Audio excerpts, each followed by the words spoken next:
రాష్ట్రంలో ఈ గంజాయి మాదక ద్రవ్యాల సమస్య తీవ్రం అవుతున్న విషయాన్ని మనందరూ కూడా తెలుసు.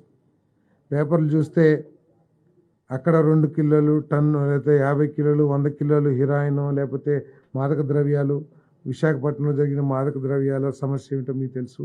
అదేవిధంగా ప్రతి చోట కూడా కాలేజీల్లో కానివ్వండి, స్కూల్స్ కూడా ఇది గంజాయి సమస్య పాకటం అనేది ప్రతి ఒక్కరు కూడా బాధపడాల్సిన విషయంగా నేను మీ అందరికి మనవి చేస్తాను.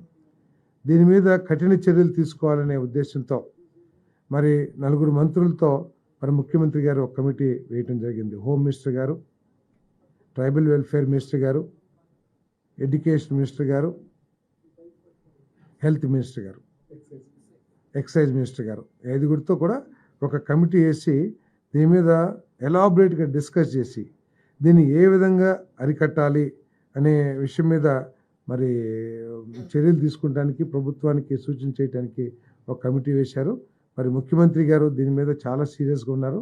ఎందుకంటే ముఖ్యమంత్రి గారు కదా, మంత్రిమండలి మొత్తం. ఎందుకంటే భావితరాల పౌరులకి ఇది ఒక పెద్ద సమస్యగా మారిపోతున్న విషయం అందరికీ తెలిసిందే. దీన్ని ఏ విధంగా అరికట్టాలి, రవాణా అరికట్టాలి, అమ్మకం అరికట్టాలి. అసలు చాలా చోట్ల చాలా ఈజీగా సింపుల్గా గంజాయి దొరికే పరిస్థితులు ఈ రాష్ట్రంలో ఉన్నాయని చెప్పేసి మనం పేపర్లు చదువుతా ఉన్నాం. వీటన్నింటినీ అరికట్టడానికి సీరియస్ యాక్షన్ తీసుకోమని చెప్పేసి కూడా ముఖ్యమంత్రి గారు ఆదేశించడం జరిగింది. ఈ కమిటీ చర్చించి తగు చర్యల్ని సూచిస్తుంది.